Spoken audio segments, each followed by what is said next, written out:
pagi. Coba jawab salamnya lebih semangat lagi ya. Assalamualaikum warahmatullahi wabarakatuh.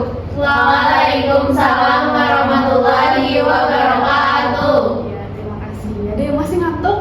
Masih pagi nih ya, harusnya lebih semangat lagi ya. Jadi mungkin sebelum memulai pembelajaran pada hari ini, alangkah terlebih baiknya kita berdoa terlebih dahulu. Berdoa menurut kepercayaan dan agama masing-masing. Berdoa dimulai.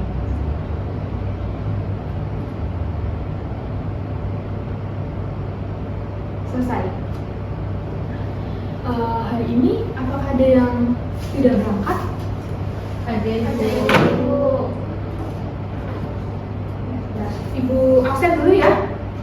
Nanti jika ibu memanggil nama anak-anak, nanti menjawab dengan makanan favorit ya. Misalnya Mbak Dita bakso gitu ya dijawabnya ya. Oke, yang pertama Mbak Yunistia Bakso Ibu. ya, Mbak Dita Nur Safitri, Mie ayam. Mbak Anindita, Martabak. Mbak Anfitra Nurul. Seblak boy. Rata-rata punya makanan favorit ya. Tadi Mas Didi Bobi berhalangan hadir, kenapa itu? Nggak tahu. Belum tahu. Ya udah nggak apa-apa. Nanti kalau nanti besok berangkat suruh mengabari ibu untuk alasannya apa ya untuk hari ini. Mungkin langsung saja ke pembahasan kita hari ini ya. Anak-anak udah lihat ya apa ini? Kita mau belajar apa hari ini? Sistem dan alat pembayaran. Sistem dan alat pembayaran. Ya, betul ya. Jadi kita hari ini mau belajar mengenai sistem dan alat pembayaran yang ada di Indonesia. Kemudian sebelum masuk ke materi, kita akan terlebih dahulu mempelajari mengenai tujuan pembelajaran dan rencana pembelajarannya. Nah, tujuan yang pertama itu ada nanti anak-anak itu diharapkan mampu memahami konsep sistem pembayaran dan alat pembayaran dalam perekonomian yang ada di Indonesia. Kemudian yang kedua, anak-anak nanti mampu menghubungkan materi pembelajaran yang akan kita pelajari dengan kehidupan sehari-hari. Nah, kemudian rencana pembelajarannya ada penugasan kelompok dan penugasan mandiri seperti itu. Nah, kemudian sebelum masuk ke pembelajaran juga ada sedikit motivasi yang akan Ibu berikan kepada anak-anak. Nah, sulit bukan berarti tidak bisa, karena jika ada kemauan di situ pasti ada jalan. Jadi jangan takut sulit gitu. Kita harus gerak dulu, kita harus melakukan terlebih dahulu. Pasti bakalan ada jalan, karena setiap kesusahan di situ ada jalan. Nah ini, you can do it. Kemudian lanjut. Nah, kita mempelajari mengenai sistem dan alat pembayaran. Nah, ketika mendengar kata sistem dan alat pembayaran, yang ada di benak anak-anak itu apa? Uang, betul ya. Terus uang itu digunakan untuk apa? Transaksi. Tadi Mbak Anfitra suka seblak ya. Nah, biasanya jika ingin mendapatkan seblak, Mbak Anfitra itu melakukan apa? Transaksi. Ya, betul sekali. Membeli menggunakan uang, betul sekali. Jadi sistem dan alat pembayaran ini digunakan untuk mendapatkan sesuatu gitu ya. Jadi jika Mbak Anfitra ingin membeli seblak, kemudian Mbak Yunistia ingin membeli bakso, itu kan kita harus memberikan uang atau dana kepada pihak yang penjualnya gitu ya, agar mendapatkan yang kita mau, seperti contohnya seblak atau bakso atau mie ayam dan martabak dan sebagainya. Kemudian lanjut. Nah, ada yang tahu ini apa? Ini apa? Uang. Nah, yang biasa dipakai untuk membeli seblak itu apa? Uang seperti ini, atau ada yang menggunakan kris, atau ada yang menggunakan gesek pakai kartu debit atau kredit? Pakai uang cash ya. Mungkin anak-anak lebih familiar dengan menggunakan uang cash ya, uang kertas maupun uang logam. Ini uang dari pecahan 1000 sampai uang dari ke pecahan 100.000. Kemudian ini ada pecahan 1000, kemudian ini 25 rupiah. Nah, ini kemungkinan sudah tidak terpakai ya anak-anak. Jadi ini sudah menjadi barang antik ya. Sekarang yang terpakai dari pecahan 100 sampai pecahan 1000 untuk uang koin atau logam. Kemudian Ini ada yang tahu yang kolom pertama ini apa? Cek, betul ya. Ini bukan kwitansi ya, kayak mungkin anak-anak lebih familiarnya melihat kwitansi ya, kwitansi pembayaran. Mungkin anak-anak habis membayar seragam, membeli seragam di koperasi atau yang lain sebagainya itu mendapatkan kwitansi. Nah ini beda, ini adalah cek. Nah cek juga salah satu alat pembayaran non tunai. Nah ini ada yang tahu? Ini mirip ya, cek dan ini apa? Ya, betul sekali ya Mbak Yunisia. Ini adalah billiard biro. Jadi ini hampir sama ya anak-anak ya.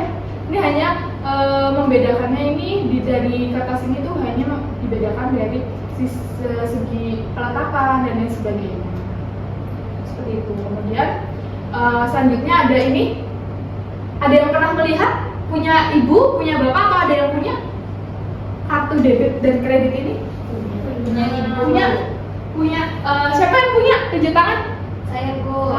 Mbak Fitra dan Mbak Nita punya ya. Nah, jadi berarti Mbak Fitra dan Mbak Nita biasanya menggunakan rekening pelajar ya, karena belum berpenghasilan ya. Jadi ini adalah kartu debit dan kartu kredit. Kemudian ada yang tahu ini apa? Kris, betul sekali, kris. Nah ini selain menggunakan cash tadi, kita juga dapat menggunakan kris. Apalagi sekarang warung-warung jajanan pinggir jalan atau somai, batagor dan lain sebagainya ini kan sudah menggunakan kris ya, banyak yang sudah menggunakan kris ya. Jadi ini lebih praktis, cukup hanya menggunakan handphone saja sudah bisa membayar, tidak perlu menggunakan cash, tidak perlu membawa dompet, hanya membawa handphone saja sudah dapat mendapatkan barang yang kita inginkan.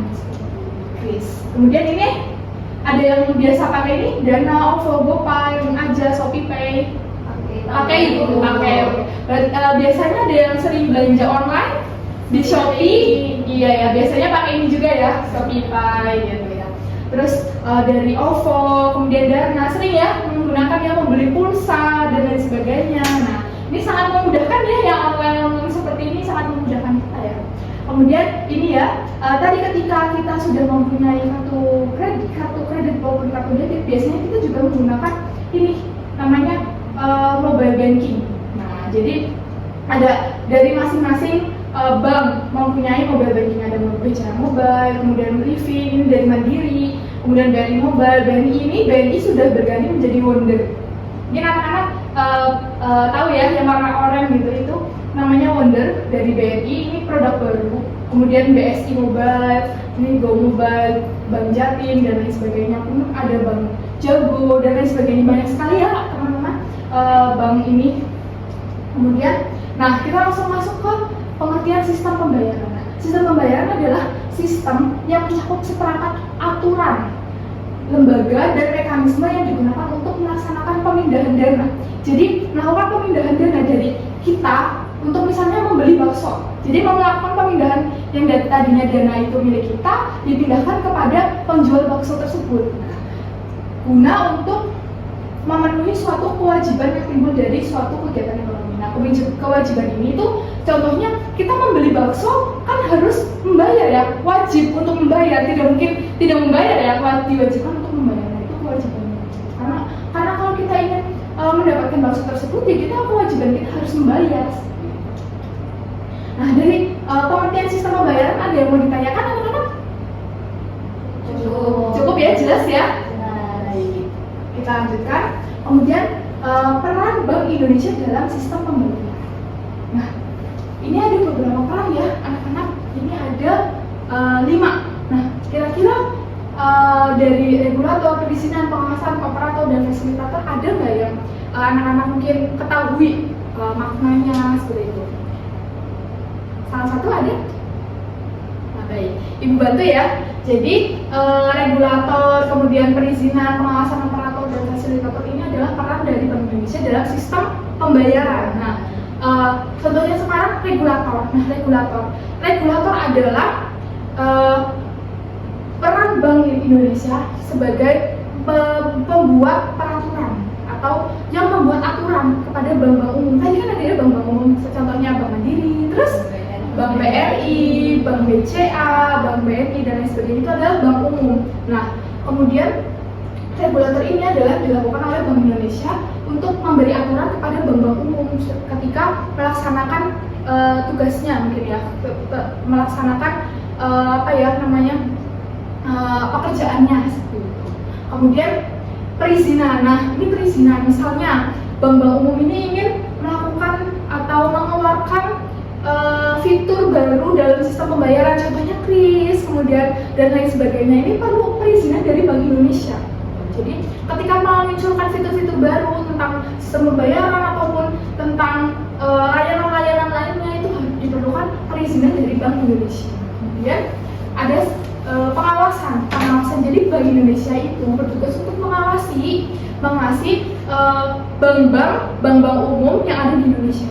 Jadi bank-bank umum yang sedang melaksanakan pekerjaannya, melaksanakan kegiatan-kegiatannya, itu nanti diawasi oleh Bank Indonesia. Kemudian selanjutnya ada operator. Jadi ini memberikan layanan kepada nasabah atau bank-bank lain, itu seperti misalnya Sistem Clearing Nasional Indonesia. Jadi memberikan sistem-sistem atau layanan-layanan yang nantinya akan digunakan oleh bank-bank umum gitu untuk sebagai acuan seperti itu. Kemudian fasilitator adalah memfasilitasi. Nah, ini hampir sama ya sama operator. Jadi memfasilitasi melalui layanan-layanannya. Kemudian jadi kan biasanya kalau ada ya fitur yang misal bisa transfer dari bank satu ke bank yang lainnya. Nah, itu adalah salah satu fasilitator dan operator. Jadi memberikan layanan seperti itu kepada bank-bank untuk dapat melakukan layanan pada nasabah dengan lebih baik. Kemudian evolusi alat pembayaran.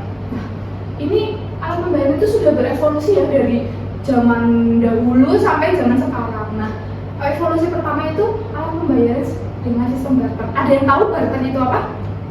Saya Bu. Ya, silakan Mbak Fitra. Tukar-menukar. Nah, betul sekali. Tukaran dia itu Mbak Fitra.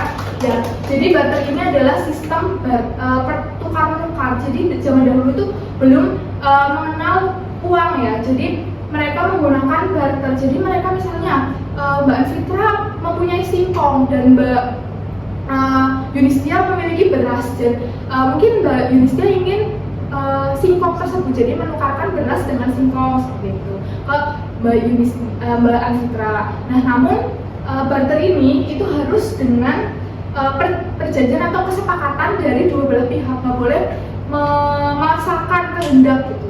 Seperti itu, jadi harus dengan kesepakatan dua belah pihak. Nah, kemudian evolusi alat pembayaran tunai ini sudah muncul ya, terutama ini tadi zaman Belanda itu. Belanda itu membawa beberapa mata uang dari Belanda itu yang kemudian dijadikan alat pembayaran tunai, tapi tidak semuanya masih ada sistem barter, tapi ada sebagian yang sudah menggunakan alat pembayaran tunai. Kemudian alat pembayaran non tunai, non cash, kemudian berbasis kertas atau paper based. Nah, ini contohnya tadi ya cek seperti itu, kemudian dan lain sebagainya. Ini tuh karena non cash ini itu seperti cek itu kan biasanya kita menggunakan yang tadi ya, seperti yang contoh ibu kirimkan tadi ya yang ada di layar, itu kan cek dengan menuliskan nominalnya, nanti dicairkan melalui bank-bank yang bersangkutan seperti itu. Jadi ini sudah non tunai tapi masih berbasis kertas gitu atau paper based. Nah, ini yang evolusi 4 ini alat pembayar paperless atau tanpa menggunakan kertas. Nah, contohnya itu tadi menggunakan m-banking, kemudian e-money yang kayak ShopeePay, Dana, kemudian OVO dan lain sebagainya. Nah, ini sangat memudahkan ya untuk paperless ini. Jadi kita tidak perlu untuk mengambil uang terlebih dahulu di ATM. Jadi kita bisa dengan menggunakan handphone saja, kita tinggal scan barcode ataupun transfer dengan ke nomor yang bersangkutan, kita sudah dapat mendapatkan barang yang kita mau. Dari evolusi alat pembayaran dan materi sebelumnya, apakah ada yang mau ditanyakan sebelum kita lanjut ke materi berikutnya? Belum. Cukup jelas ya? Cukup. Nanti apabila ada yang ingin ditanyakan, silahkan ditanyakan saja ya.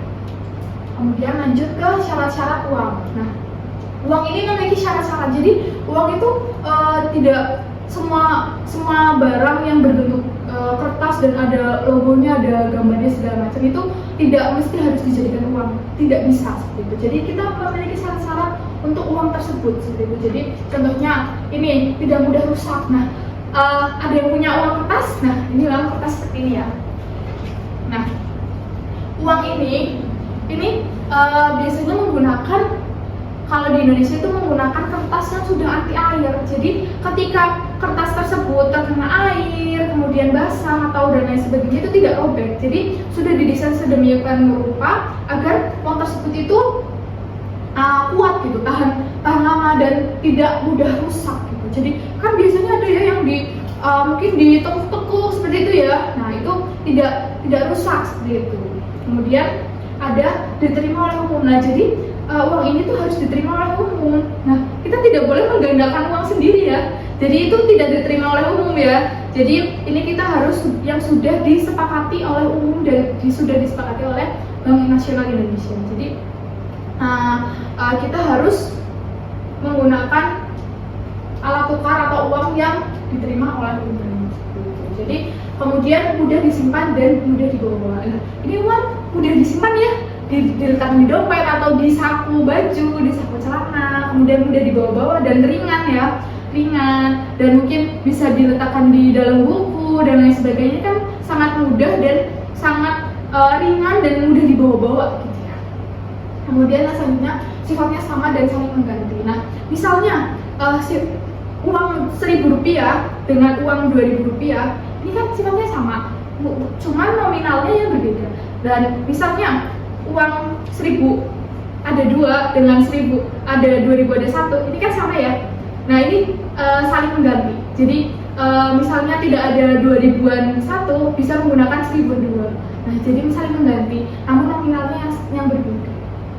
Nah, kemudian mudah dibagi tanpa mengurangi nilai. Nah, mudah dibagi itu bukan berarti disobek-sobek ya. Jadi nanti dibagi, misalnya punya uang 100.000 ingin dibagi, bisa ditukarkan dengan pecahan yang lebih kecil lagi, misalnya 50.000-an 2. Misalnya Mbak Yunistia dan Mbak Dita ingin dibagi 2, dikasih 100.000 ingin dibagi 2, bisa ditukarkan dengan 50.000-an 2, kemudian ditukarkan kembali. Jadi ini mudah dibagi tanpa mengurangi nilai ya. Kan kalau misal tadi uangnya Mbak Dita dan Mbak Yunistia disatukan kembali, ini tetap 100.000 ya, 100.000 jadinya seperti itu. Jadi mudah dibagi tanpa mengurangi nilai. Kemudian harganya tinggi walaupun dalam jumlah yang kecil. Jadi harganya itu tinggi walaupun jumlahnya itu kecil gitu. Jadi misalnya ini ya, kan ini harganya kan tinggi ya, maksudnya 100.000 itu. Nah, walaupun jumlahnya itu kecil, jumlahnya 1, tapi harganya tuh tetap tinggi seperti itu. Kemudian harganya tetap dalam jangka waktu yang panjang. Nah, ini tetap ya 100.000 ya segini aja ya, 100.000 nggak mungkin 100.000 mungkin harganya jadi nominalnya jadi 10.000 gitu kan. Itu tidak mungkin ya. Jadi tetap di nominalnya itu tetap segini, harganya tetap segini dalam jangka waktu yang panjang. Kemudian dari syarat-syarat uang, apakah ada yang mau ditanyakan? Cukup ya. Kemudian lanjut ke jenis alat pembayaran. Nah, ini ada uang kartal dan uang giral. Nah, uang kartal ini adalah contohnya tadi ini uang kertas, kemudian tadi uang logamnya seperti uang koin-koin seperti itu ya. Kemudian cek, giro, kartu kredit itu masuk ke uang giral dan lain sebagainya. Nah, tadi ya kita kan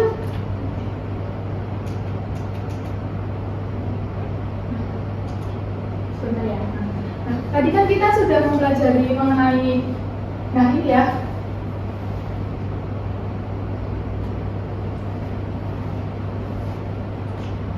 Nah, ini masuk ke uang kartal atau uang giral? Kartal ya. Jadi ini masuk ke uang kartal, ini masuk ke uang kartal, betul ya. Kemudian ini masuk ke uang giral, ini giral. Kemudian ini giral, ini giral, ini ya giral. Jadi uang kartal adalah uang yang dalam bentuk fisik. Nah, jadi seperti contohnya tadi uang kertas, uang logam. Kemudian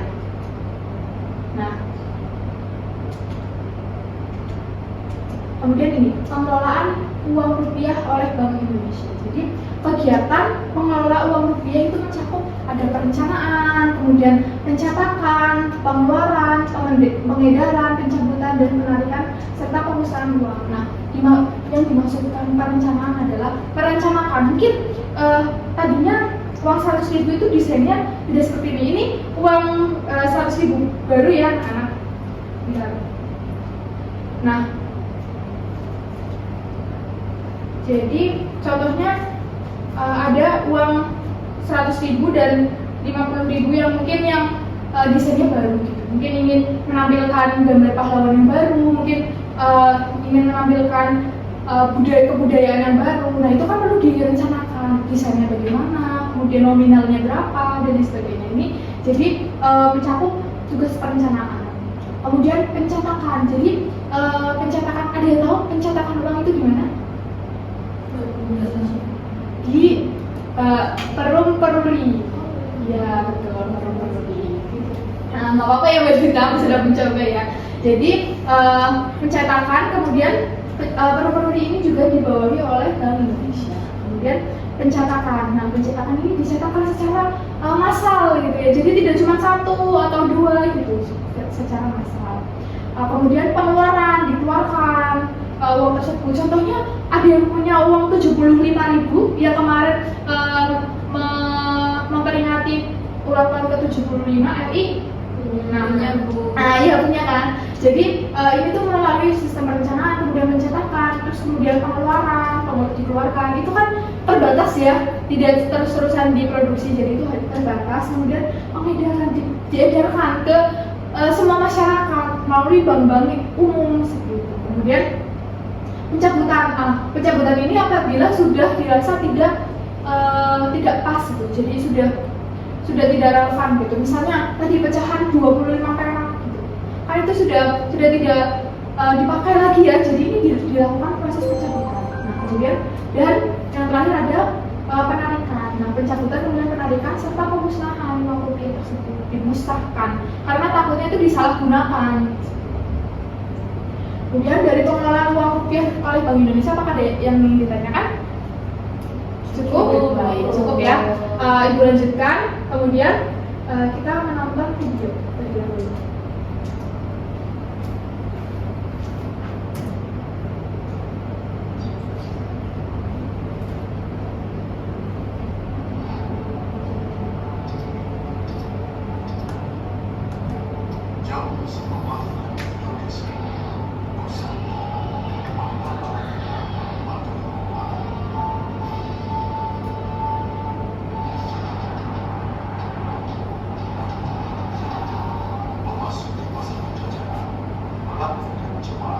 Nah, ini uang-uang di masa penjajahan ya. Nih, tadi yang seperti Ibu sudah terangkan tadi, ada Belanda membawa uang dari negaranya, kemudian digunakan di Indonesia. Ya, ini masa pemerintahan Republik Indonesia dari 1945 sampai 1965. Ini diawal di waktu pemerintahan Soekarno. Kemudian ini rupiah. Nah, ini rupiah-rupiah yang dulu sampai rupiah-rupiah yang sekarang ya. Ini yang baru-baru ya, desain-desainnya baru.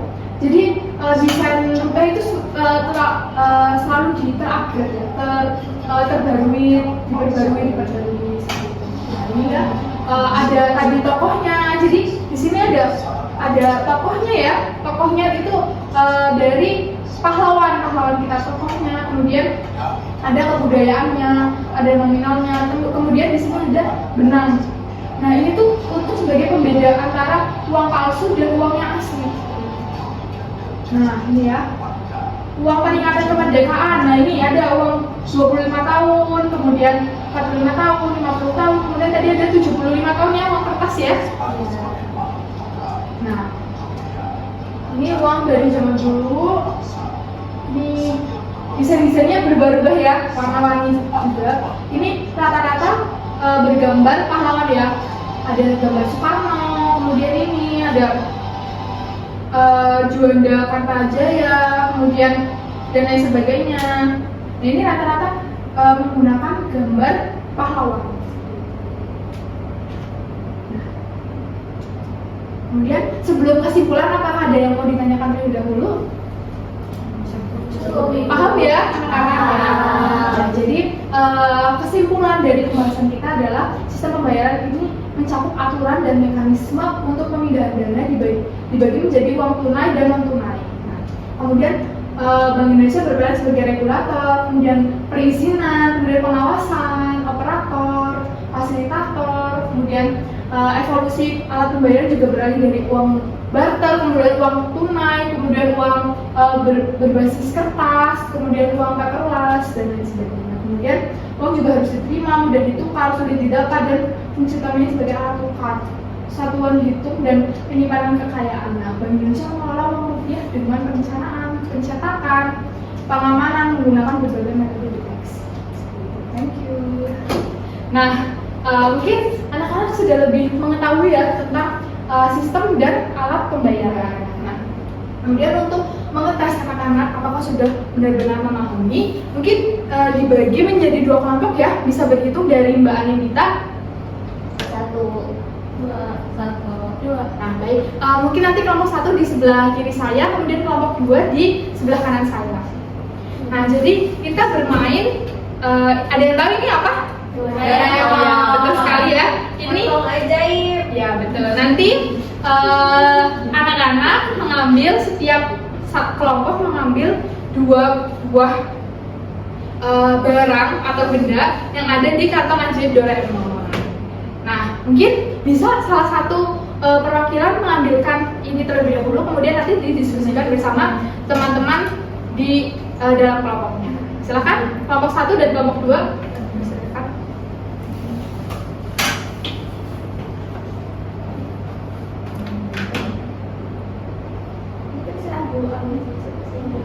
Ya betul.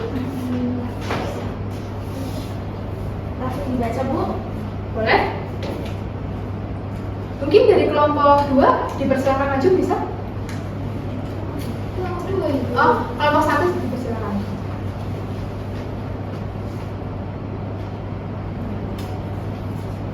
Silakan dibacakan Mbak Dita. Syarat-syarat uang adalah Mungkin bisa diskusikan terlebih ya, Bu. dahulu sama teman-teman. Boleh? Silakan Mbak Anindita. Saya apa itu uang? Bisa didiskusikan terlebih dahulu dengan teman kelompoknya ya. Ini masing-masing kelompok mau ngambil berapa? Satu. Mungkin bisa mengambil satu lagi ya. Ya nanti langsung didiskusikan, nanti langsung presentasi ya. Baik, Ibu. Ya. Nah, kita Di sini ada pertanyaan, apa yang dimaksud dengan sistem pembayaran? Nah, didiskusikan dengan Mbak Dita ya dan teman kelompoknya. Untuk pertanyaan kedua itu ada contoh alat pembayaran non tunai. Ya, silakan didiskusikan. Nah, Ibu beri waktu 5 menit ya untuk mendiskusikan pertanyaan yang ada di kertas tersebut, kemudian nanti dipresentasikan.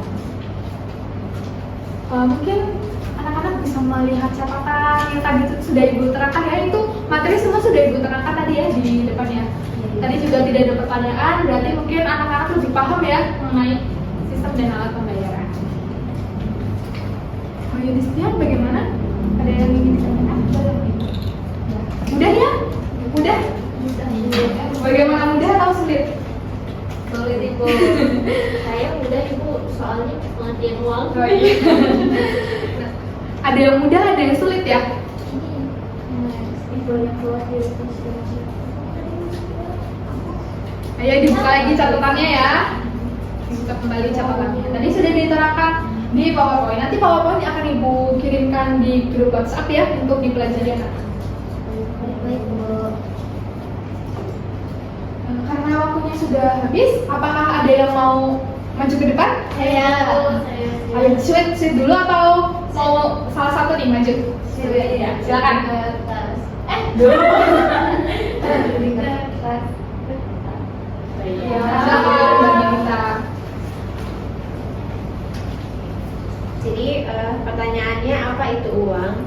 Nah, uang didefinisikan sebagai segala sesuatu atau benda yang diterima oleh masyarakat sebagai alat pembayaran yang sah dalam melakukan tukar-menukar atau perdagangan. Nah, betul sekali, tepuk tangan untuk Mbak Anindita dan kelompok kedua. Dan pertanyaan yang kedua itu ada contoh alat pembayaran non tunai. Jadi yang seperti udah dijelaskan oleh Ibu, itu ada media selain uang fisik itu seperti kartu kredit dan debit, dan juga ada uang elektronik seperti e-money. Betul sekali, tepuk tangan untuk kelompok dua, ada Mbak Anindita dan Mbak Anfitra. Kemudian dipersilakan untuk kelompok satu presentasi. Di sini saya mendapatkan soal mengenai syarat-syarat uang adalah yang pertama itu ada tidak mudah rusak, terus dapat diterima oleh umum, terus mudah disimpan dan dibawa kemana-mana, terus harganya tinggi walaupun jumlahnya rendah, terus sifatnya sama dan dapat saling mengganti, terus yang terakhir itu mudah dibagi tanpa mengurangi nilainya. Betul sekali ya Mbak, jawaban dari Mbak Dita, tepuk tangan. Mbak Yudhistia. Baik, yang selanjutnya dari kelompok 1 mendapatkan pertanyaan tentang apa yang dimaksud dengan sistem pembayaran. Jadi menurut kami itu adalah sistem yang mencakup seperangkat aturan, lembaga, dan mekanisme yang digunakan untuk melaksanakan pemindahan guna memenuhi kewajiban ekonomi. Ya, betul sekali. Tepuk tangan untuk kelompok 1 ya, 1. Ya, betul sekali ya. Tadi anak-anak sudah menjawab pertanyaan yang telah Ibu berikan ya. Berarti anak-anak sejauh ini sudah paham mengenai materi sistem dan alat pembayaran. Nah, untuk selanjutnya tugas individu ini nanti anak-anak silahkan buka Google Classroom-nya ya. Itu sudah ada link untuk pengumpulan materi, kemudian untuk mengerjakan tugas juga di situ ya, udah ada. Kemudian nanti PowerPoint akan Ibu kirimkan ke grup WhatsApp dan Ibu unggah di Google Classroom ya. Nanti silakan anak-anak diperhatikan untuk dipelajari. Dan untuk deadline tugasnya di jam 23.59. Jadi hari ini harus dikerjakan ya. Baik Ibu. Ya, terima kasih. Kemudian materi minggu depan kita akan mempelajari mengenai akuntansi ya. Mungkin anak-anak jangan berkecil hati terlebih dahulu, jangan takut terlebih dahulu tentang belajar akuntansi. Besok kita mempelajari akuntansi bersama-sama. Kemudian nanti Ibu share materinya terlebih dahulu, anak-anak bisa mempelajarinya terlebih dahulu ya di malam hari. Mungkin sekian. Tadi kita sudah mempelajari mengenai apa aja? Sistem dan alat pembayaran. Terus sekali Mbak Yunis, tadi sudah mempelajari mengenai apa saja? Syarat-syarat uang, kemudian evolusi uangnya, kemudian peran Bank Indonesia, kemudian pengertian sistem pembayaran dan lain sebagainya. Jadi kita sudah belajar banyak ya mengenai sistem dan alat pembayaran. Nah, karena waktunya sudah menunjukkan habis ya. Mungkin sekian presentasi dari Ibu. Nah, mohon maaf apabila ada kesalahan kata dan salah perbuatan. Mungkin kita cukupkan saja. Sebelum itu kita berdoa dulu ya. Untuk mengakhiri kegiatan pada hari ini, dipersilakan untuk mengucapkan hamdalah terlebih dahulu. Alhamdulillahirabbil alamin. Baik, kurang lebihnya mohon maaf. Wassalamualaikum warahmatullahi wabarakatuh. Waalaikumsalam warahmatullahi wabarakatuh. Terima kasih Bu. Sama. Udah boleh istirahat ya anak-anak ya. Silakan membeli bakso. Iya Bu.